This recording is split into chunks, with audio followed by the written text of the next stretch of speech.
चले जाते हैं, लेकिन अपने को देश भी देखना है, समाज भी देखना है और पार्टी भी देखना है और सब मिलके काम करना भी है। तो मैं ये चाहता हूं, ये भूमि तो भगवान बुद्ध की भूमि है, ये भूमि महावीर की भूमि है, ये भूमि गुरु गोविंद सिंह की भूमि है, महात्मा गांधी जी की जो यात्रा निकली बिहार से ही निकली। इसीलिए बिहार ये पवित्र स्थान है हिंदुस्तान में। कोई लड़ने वाले लड़ते हैं, और मेरे ताजुब इस बात का हुआ जब यहाँ पर मोदी साहब घूम रहे, बहुत घूम रहे, जैसा कि उनके बच्चे की शादी है या बेटे की शादी है वैसा घूम रहे। अरे बाबा, म्युनिसिपालिटी में तुम ही घूमते हो, तालुका बोर्ड की तालुका पंचायत इलेक्शन में तुम घूमते हो, जिला पंचायत में, कॉरपोरेशन में, एमएलए इलेक्शन में, एमपी इलेक्शन में, कहाँ कहाँ जाएंगे आप? क्या सभी लोग हर दम ये मोदी को देख के वोट दो? कितने बार देखना भाई?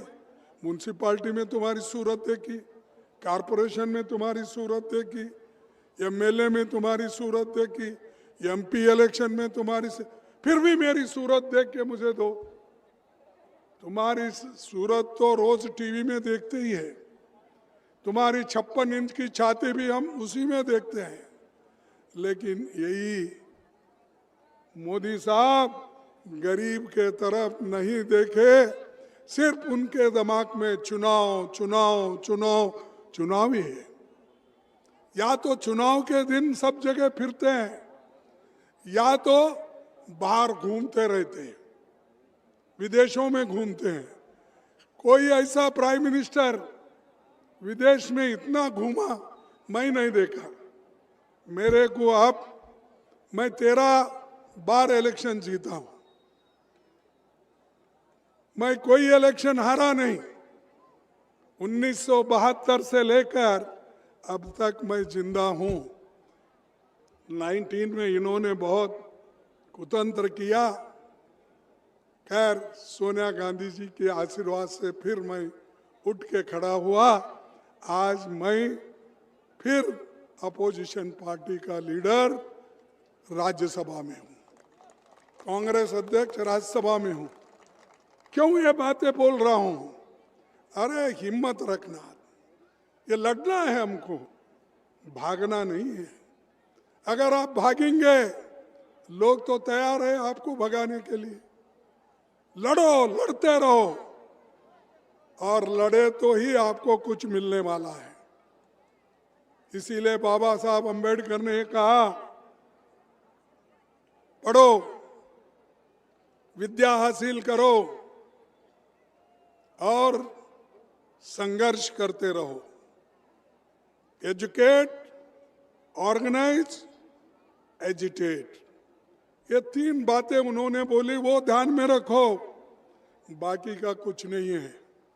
ये 3 रख के आप आगे कदम बढ़ाओ। इसलिए भाइयों, मैं आपसे यही निवेदन करूंगा कि अब आकर वही बोलते हैं कि भैया जंगल राज है, वो राज, कितने बार बोलेंगे भाई? शाह आता है, जंगल राज को हटाओ, मोदी आते हैं, अब जंगल राज खत्म। अरे 20 साल से तो नीतीश साहब यहाँ हुकूमत कर रहे हैं और आप उनके साथ हो। 20 साल में आपको जंगल राज खत्म करने को नहीं हुआ? 70,000 तो उन्होंने अपने लोगों में बांटा, और अरे वो तो वो तो सीएजी की रिपोर्ट है, 70,800 रुपए, वो तो खा लिए उनके लोग। जब उनके लोग खाते हैं वो अच्छा लगता है। गलती से अगर कोई छोटी मोटी गलती हो गई तो उनको हमेशा गालियां देते, इतना गालियां देते हैं। अरे 20-25 साल से आप गालियां दे रहे, गालियां दे दे के वोट ले रहे। आपको इतना भी समझ में नहीं आता, आपके गालियों के बावजूद आरजेडी कांग्रेस यहां चुन के आ रही है। और मैं ये भी आपसे विनती करूंगा कि 20 साल अपने शासन में जो हमारे नीतीश साहब काम नहीं कर सके, आज करेंगे फिर। और दूसरी चीज, बिहार का विकास करूंगा। ये कब से बोल रहे भाई आप? 2005 से लेकर आप 15 तक तो बोले विकसित भारत। कहाँ है विकसित भारत? अब जाके वो मोदी के गोद में बैठे और मोदी इनको खिला रहा है। इनको चीफ मिनिस्टर नहीं बनाने वाला है, ये आप लिख लो। चीफ मिनिस्टर इनको नीतीश को नहीं बनाएंगे, वो अपना एक किसी को चेले को ऐसा पकड़ लेके लाके कुर्सी पे बिठाएंगे और बोलेंगे नीतीश साहब आपका काम हो गया, ठीक है, आप घर में बैठिए, आपकी तबीयत ठीक नहीं है, आप रेस्ट लो, मैं आपका औषध का इंतजाम करूंगा। ये कहेंगे वो, ये कहेंगे। इसीलिए हमको सोच समझकर वोट करना है, लड़ना है। और उन्होंने हर एक को लड़ाते रहा, सीबीआई का, ईडी का, उसके बाद आईटी का, इनकम टैक्स का, ये सब चीजें सबको धोखा देते देते, बोलते बोलते, डराते अपना हुकूमत मजबूत कर लिया। यहां तक कि नीतीश बाबू 9 बार शपथ लिए चीफ मिनिस्टर का। कितने बार? 9 बार। हमारे पास बोलते 3, 13, 9, 18। ये क्योंकि इनका खत्म होने वाला है। 9 बार आप चीफ मिनिस्टर का शपथ लिए, अगर आप यहाँ की गरीबी को खत्म करने का कोशिश नहीं की, उनके पढ़ाई के बारे में नहीं सोचा, उनके एम्प्लॉयमेंट के बारे में नहीं सोचा, या हजारों लोग हमारे बेंगलुरु आते हैं, मैं बेंगलुरु में रहता हूँ, कईयों मेरे भाई बहनों को, यहाँ के बिहार के लोगों को मिलता हूँ, तो यहाँ से पलायन होते लाखों लोग। तुम क्या कर रहे हो?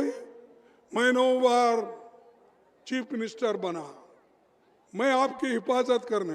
अरे 20 साल तुम्हारे को हुकूमत मिली तो हिफाजत नहीं कर सके, पलायन होने का रोक नहीं सके, नौजवान लोगों को नौकरी नहीं दे सके, आगे क्या करेंगे आप?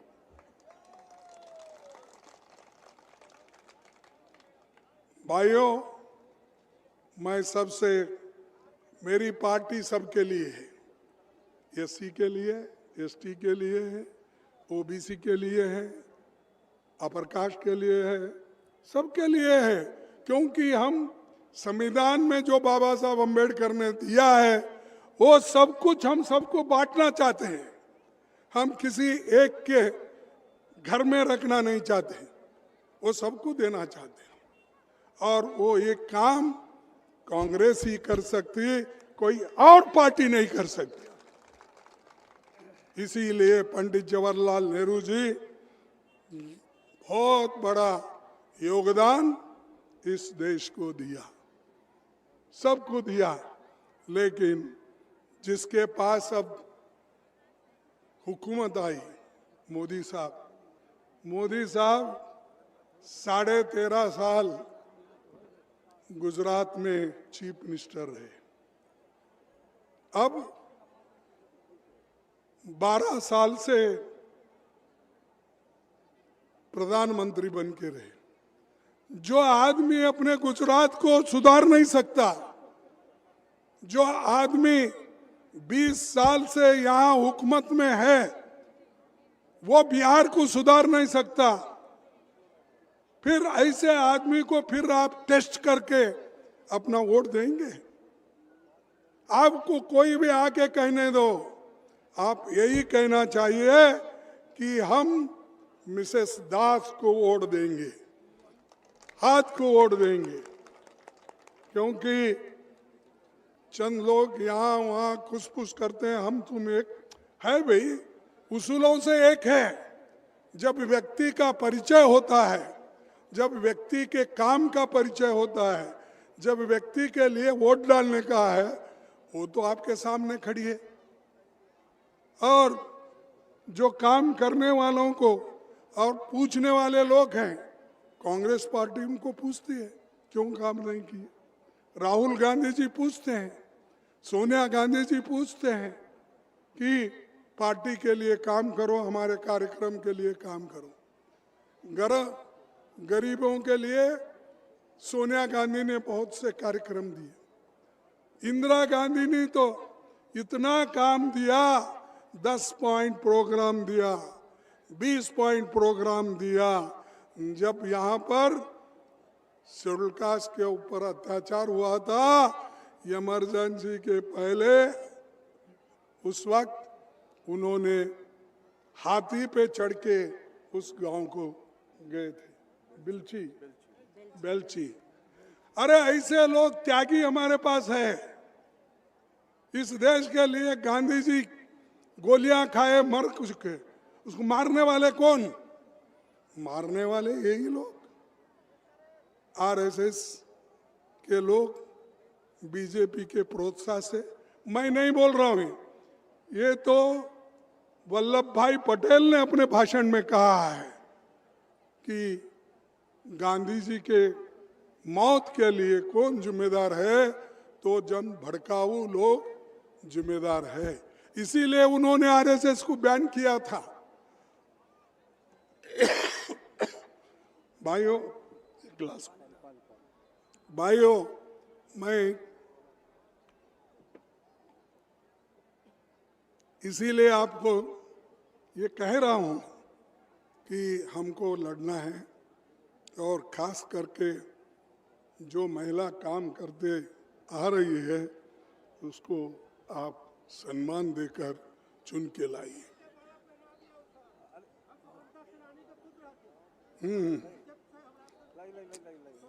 यहाँ ऊपर ठीक है, मेरे तरफ से उनको ही डालो भाई, देखो, हाँ डालो उनको, हाँ ठीक, ओके, नेता जिंदाबाद।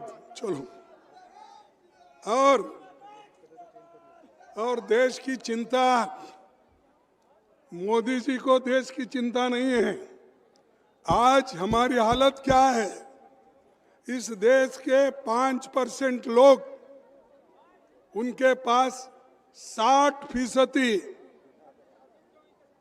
दौलत है, और 50% लोगों के पास, गरीबों के पास सिर्फ 3% दौलत है। आप ही सोचिए, मोदी साहब इसके बारे में कभी सोचे? मोदी साहब कभी इसके बारे में बैठ के बात किए हैं? वो सिर्फ चाहते हैं घूमते रहो। कहाँ है लंदन में, कहाँ है रसिया में, कहाँ है अमेरिका में, कहाँ है टर्की में, कहाँ है अफगानिस्तान में, कहाँ है यूक्रेन में। अरे वो लेके मैं क्या करूं भाई? मेरे पेट में खाना नहीं है, मुझे खाना दो। मेरे हाथ खाली है, मुझे काम करने के लिए मजबूती दो। वो सब छोड़ के मैं ऐसा था, मैं वैसा था, मैंने ये बना। तुम्हारी कहानी लिख लो और वो किताब बांट लो, दूसरों को दो। मेरे को आज गरीबों को गरीबी दूर करने का और लोगों को समाधान करने का वो काम करो।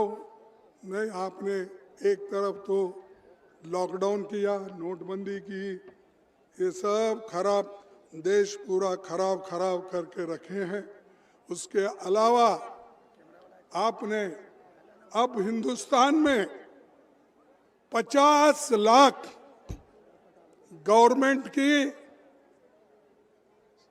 जगह खाली है। सेंट्रल गवर्नमेंट विश्वविद्यालयों में, कॉलेजेस में, टीचर्स में सब अगर आप गिनती करेंगे 50 लाख के ऊपर नौकरी है, खाली है। वो भर्ती करो ना, मोदी साहब आपके हाथ में है। और यहाँ आकर बोलते हैं हर साल मैं 1 करोड़ नौकरी अब देंगे, वायदा किया ना? हाँ, किया क्या नहीं? 5 साल में 1 करोड़ नौकरी देने का आपने कहा। पहले तो आपने बोला था हर आदमी, हर युवाओं को मैं एम्प्लॉयमेंट दूंगा और 2-2 करोड़ नौकरी दूंगा। दिया 2 करोड़ नौकरियां। और आपने ये कहा 15 लाख रुपए काला धन लाके तुम्हारे जेब में डालूंगा। मिला आपको? अरे मिला होगा, क्योंकि मोदी कभी झूठ बोलते हैं? झूठ बोलते हैं उन्होंने? बोले झूठ तो बोले उन्होंने 15 लाख, 2 करोड़ सब। देखो, ऐसे झूठे लोगों को वोट मत दो। आप सभी लोग एक होकर कांग्रेस पार्टी को जिताओ और कांग्रेस पार्टी जीतने के बाद हम हमारा जो भी काम है, हम पहले से जो उसूलों पे काम करते आए हैं उनको आप देखना चाहिए। और यहाँ तो गरीबी है, इसको भी आप निकालना चाहिए और नौजवानों को नौकरी देना चाहिए और सब लोग एक होकर ये चुनाव जीतना चाहिए। इसीलिए सिर्फ ये लोग जंगल राज बोलने से कुछ होने वाला नहीं है। ये खुद ऐसा ही बोलते आ रहे हैं, खुद जंगल राज में है वो। इसीलिए भाइयों, मेरा एक ही लक्ष्य है कि गरीबों को हम लोग सब मिलके जिताना, मजबूती देना, एक होकर आगे बढ़ना। ये बात मैं आपको कहूँगा। और ख़ास करके एक बात मैं आपसे कहकर अपने भाषण को ख़त्म करूँगा। खैर आप तो बहुत जानते हैं, क्योंकि बिहार के लोग तो मशहूर है कि कहावतें बोलने में और बहुत से जुमले बोलने में, अच्छे कविता बोलने में। लेकिन मैं आपके सामने एक ही शायरी बोल के अपने भाषण को ख़त्म करता हूँ। झूठ के मेले में क्या है? झूठ के मेले में सच अकेला पड़ गया। झूठ के मेले में सच अकेला पड़ गया। हर सवाल पूछने वाला देशद्रोही करार कर दिया गया। कोई भी सवाल पूछता है उनको हम देशद्रोही बनते हैं। और पवित्र लोग कौन है? सिर्फ बीजेपी के लोग। अरे बाबा, इस देश के लिए जो मर मिटे हैं उनको याद करो, जिन्होंने गोली खाई उनको याद करो, जिन्होंने अपनी आज़ादी के लिए घर बार छोड़ा उनको याद करो।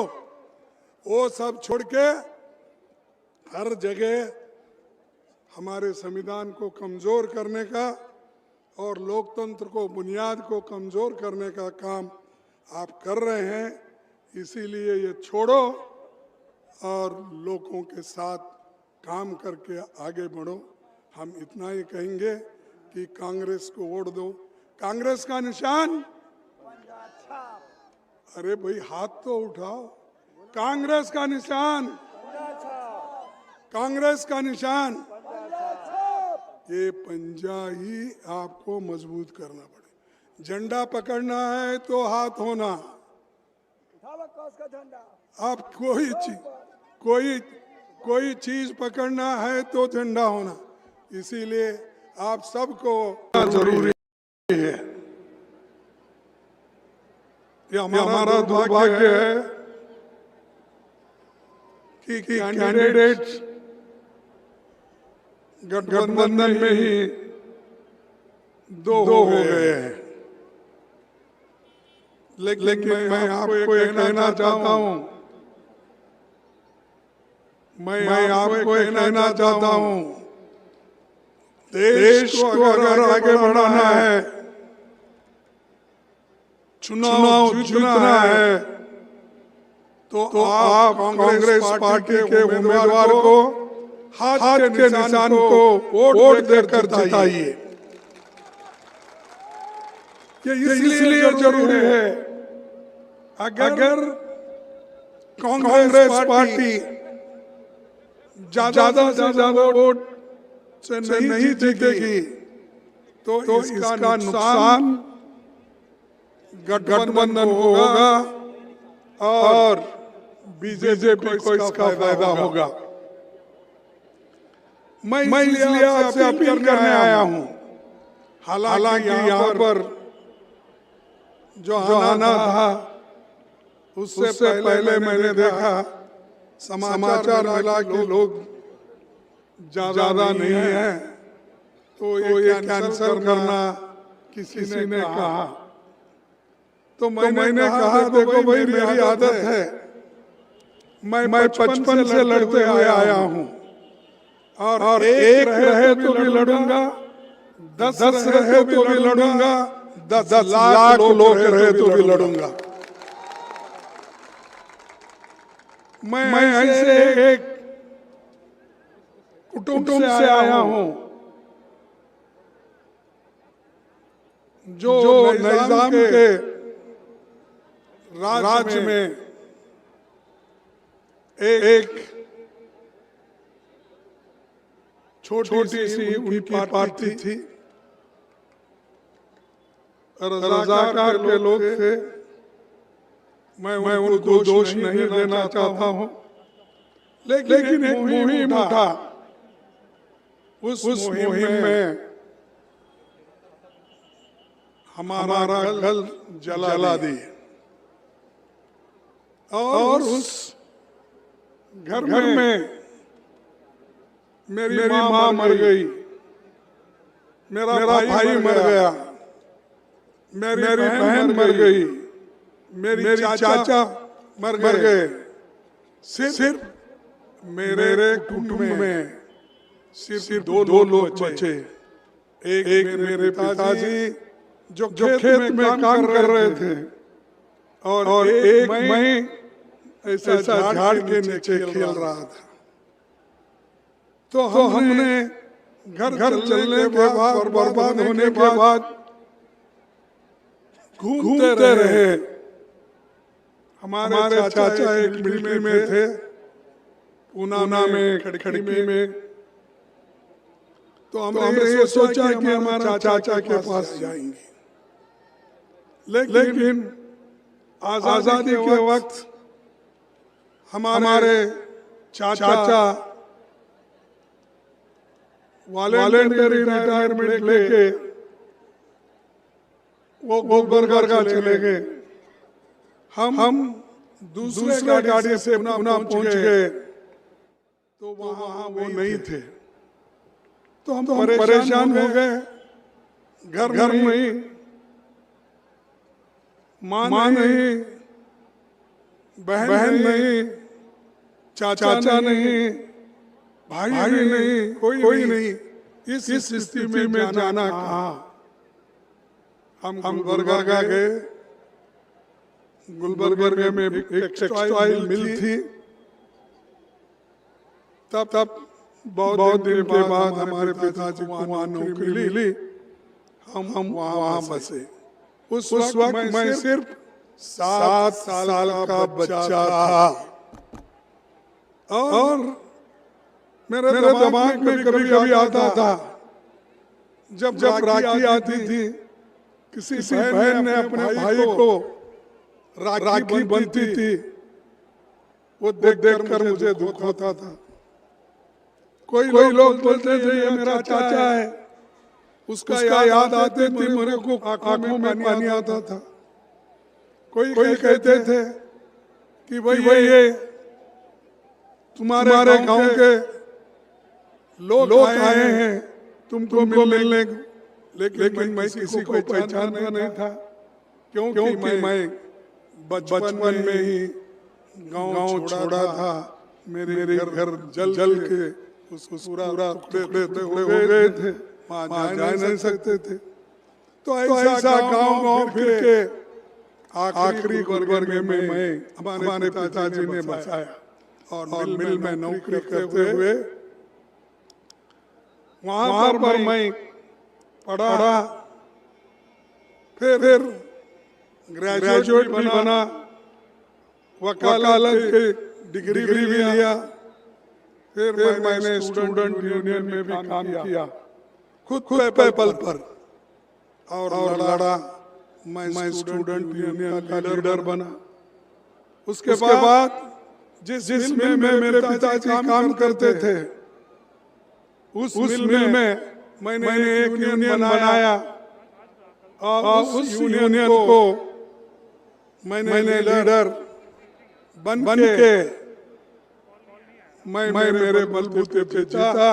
जिस जगह कम्युनिस्ट बहुत स्ट्रांग थी, सीपीआई-एम की यूनियन स्ट्रांग थी, सोशलिस्ट पार्टी की स्ट्रांग थी, कांग्रेस की भी स्ट्रांग थी, लेकिन मैं इंडिपेंडेंट लड़ा।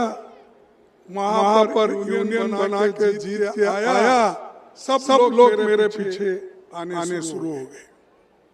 उसके बाद में 1969 में जब कांग्रेस पार्टी टूट गई, इंदिरा गांधी जी हमारे गांव आए थे और हमारे गांव आने के बाद उन्होंने सभी यंग लोगों को बुलाया। हम उस वक्त 25 साल के थे। तब उनके पीछे कोई मजबूत लीडर नहीं था, इसीलिए क्योंकि उस वक्त अलग हुआ, इंदिरा गांधी की पार्टी अलग और सिंडिकेट अलग, इंडिकेट अलग। तब आते ही मुझे जब इंदिरा गांधी जी का दर्शन हुआ, तब उन्होंने कहा हमारे वहाँ के डीसीसी प्रेसिडेंट को, अरे देखो भाई, ये बच्चा बहुत एक्टिव दिख रहा है, इसको तुम ब्लॉक कांग्रेस कमेटी का अध्यक्ष बनाओ। तो इंदिरा गांधी जी ने मुझे 1969 में ब्लॉक प्रेसिडेंट बनाया। ब्लॉक प्रेसिडेंट से लेके डिस्ट्रिक्ट प्रेसिडेंट से लेके वाइस प्रेसिडेंट से लेके प्रदेश कांग्रेस कमेटी के अध्यक्ष को लेके और मैं आज एआईसीसी का अध्यक्ष बना हूं। ये क्यों बोल रहा हूं? मेहनत करो, आपको मिल जाएगा। ये मत सोचो किसको हराने से मेरे को कुछ मिलेगा, और मायूस मत हो जाओ। अगर रोती रहेगी, डरती रहेगी, लोग डराते रहेंगे। हिम्मत से काम लेना,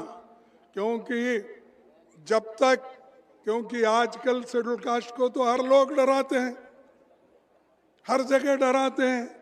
वो तो खासकर अब तो बीजेपी की गवर्नमेंट में और हमारे नीतीश के गवर्नमेंट में तो कोई उसका यही नहीं कि परवाह नहीं, क्योंकि वो सिर्फ कुर्सी को देखते हैं।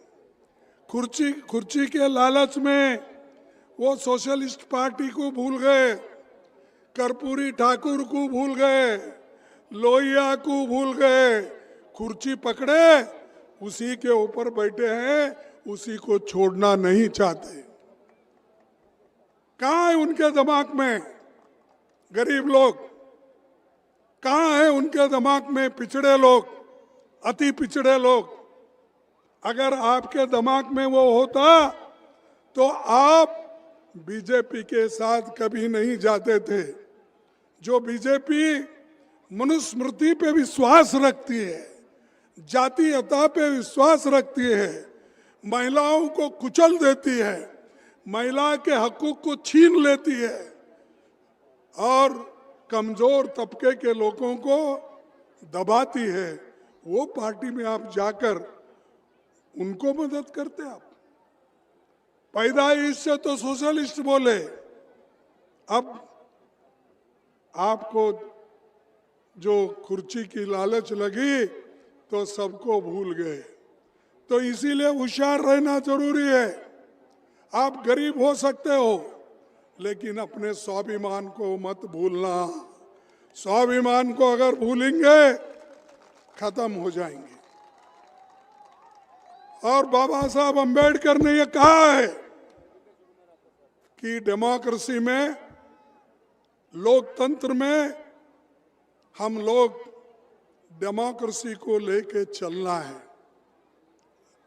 और सामाजिक न्याय पाना